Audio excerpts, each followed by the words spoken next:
The hitchhiker stood firm on the side of the poorly kept desert road, his left thumb stuck up at an almost unnatural angle. In his other hand, he held a piece of cardboard that had Phoenix written crudely in black Sharpie. Behind him, a mile away, if not more, was the town of Las Vegas, the neon lights from the town barely visible from where the hitchhiker was stationed. As he patiently waited, the hitchhiker tried to think of how he had ended up here, why he would have ever wanted to go to a place that somehow would make him poorer. But his mind drew a blank. He realized he would never get anywhere if he kept being this impulsive, but it felt as if something kept stopping him, like he was under a spell that made him forget his promise over and over again. The sun beat down on him, dyeing his skin in a pinkish hue. The hitchhiker was a lanky man, his weight nowhere near what it should have been for his height. He only had one pair of clothes, a t-shirt and jeans, with black tennis shoes that were caked in a light film of dirt that wouldn't come off, no matter how hard the hitchhiker tried. He also wore a backpack, a small grey one that could barely hold his few possessions. He had his wallet, now empty of any money, save for maybe a quarter or two. A shell necklace he had found near a dumpster was also shoved in. Finally, the hitchhiker had a pair of blue sunglasses that he only wore sparingly, so that it wouldn't be ruined like everything else. It was the only thing he had held onto from his old life, the only thing that showed that there was maybe hope he could be whole again. He had been out there for over 2 hours, silently waiting for someone to pick him up. He wasn't worried, however. Someone always turned up. A car always came. Always.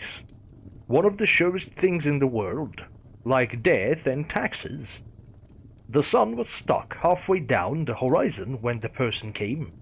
They were driving a 4-seater pickup truck, painted a dark shade of red. The driver honked twice in a quick succession, and the hitchhiker opened the door and sat in the passenger seat. The trucker portrayed the perfect stereotype of a southern redneck, fat, sunburned terribly, and clad in overalls and a red flannel shirt. He also wore a straw hat that covered his bald head. "So, why you want to go to Phoenix?" the trucker said, his voice thick with a southern accent. The hitchhiker gestured himself, made an X with his arms, then pointed at his mouth. It took the trucker a moment to comprehend what the hitchhiker meant. "Got it. You're a mute," the trucker said upon realizing this. The hitchhiker wasn't, but he just easier to say that. It was sometimes easier to just be quiet. The trucker pulled back into the road and got back to driving. The trucker and the hitchhiker were in the truck in complete silence for nearly 2 hours, with nothing but the faint sound of the radio to disperse the silence. It was night now, but there were no clouds, and the moon was bright, so it wasn't very dark. The clock said 10 as they pulled into a gas station. "Looks like we need some gas. Do you want to get anything at the store?" the trucker asked. The hitchhiker shook his head and showed his empty wallet. "Well, that ain't a problem, partner," the trucker responded and held out a $20 bill. The hitchhiker immediately beamed up. No one had ever given him money for nothing before. He nodded and took the money. "Just make sure to give me the spare change," the trucker said, as he stepped outside and went to the pump. As the trucker filled up the truck with gas, the hitchhiker walked into the store. He grabbed a large bottle of Pepsi, a Lay's barbecue bag, and 2 packets of peppermint gum. The cashier rang everything up, giving the hitchhiker back change. $12 exactly. The hitchhiker looked at the money. It wasn't very much, but it would help. In a moment of desperation, the hitchhiker walked to the back of the store and put the money into his wallet, which he put into his pocket. He walked out of the store, trying to act confident, and got back in the truck.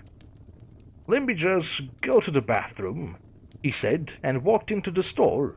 A few minutes later, the trucker came back out of the store and sat in the driver's seat. "No change?" the trucker said, and the hitchhiker shook his head. The trucker nodded silently and went back onto the road. They continued their silence until the trucker pulled off of the road onto a rough dirt and sand trail. "There's a shortcut here to miss the traffic," the trucker said to the hitchhiker. They drove on the bumpy trail for several miles, and since they couldn't go very fast without damaging the truck, it took a while. It was long past midnight by the time the trucker pulled off onto a shack. The shack was small, only about 10 by 20 feet, and was made of sheet metal. The already rough trail went rougher to the side of the shack, before disappearing almost completely. A few lonely shrubs decorated the surrounding of the trail and the shack. The hitchhiker looked at the trucker in confusion, and the trucker responded, "I just need to get something from here quickly. Sorry for not telling you before, but this is a shortcut, overall." The trucker went behind the shack. For several minutes, the hitchhiker sat in silence in the truck. He started to doze off a bit, and he was about to fall asleep when he suddenly heard a shrill voice. "You gotta take a look at this, partner," the trucker screamed. The hitchhiker groaned and got out of the car and began to walk toward the back of the shack. He shivered. The temperature had dropped severely, and he could see his breath. He felt uneasy about the whole situation for a moment, but pushed it deep down. He got to the back and saw the trucker standing over a large hole, next to a large mound of dirt and sand. "You gotta see what's in the hole here. Come on," the trucker said, as he held out his hand to beckon the hitchhiker closer. The hitchhiker approached the trucker and looked into the hole. In the hole, there was nothing except for something that looked like a wooden frame at the bottom. Confused, he looked closer, and he felt something touch his back. The hitchhiker looked behind him and saw the trucker standing over him, his hands on the hitchhiker's back. Before the hitchhiker could react, the trucker pushed him, and he fell into the hole and got knocked out. When he came to, the hitchhiker was in complete pain. He was face down in the wooden frame, which he realized was a coffin. He turned up and saw the trucker standing on top of the hole. His previous generosity and hospitality were completely gone from his face, replaced by red-hot anger. "By the way, you dropped your wallet," the trucker yelled, throwing the hitchhiker's wallet down into the hole, landing square on the hitchhiker's forehead. "You know, I almost thought you was different. I almost thought I wouldn't have to do this. But I was wrong. All of your bombs are the same. Y'all all just thieving liars." The hitchhiker grew desperate now. "Please, you don't have to do this," the hitchhiker said, forgetting about his apparent muteness before he was cut off by the trucker. "You're not a mute either. You're even worse than the others. Now I don't feel too bad about doing this. Goodbye, you dirty bum." The trucker laughed as he grabbed two things from the side. He saw it was a shovel and a large wooden plank. A coffin lid, the hitchhiker realized. He tried to get up, but the pain was overwhelming. Even so, the hole was far too deep for him to be able to climb out. The hitchhiker could only watch as the lid slammed on top of his head, and as dirt and sand slammed on top of it. Before long, it was over, and the hitchhiker was alone in the dark. He tried to scream for help, but he knew that no one could hear him.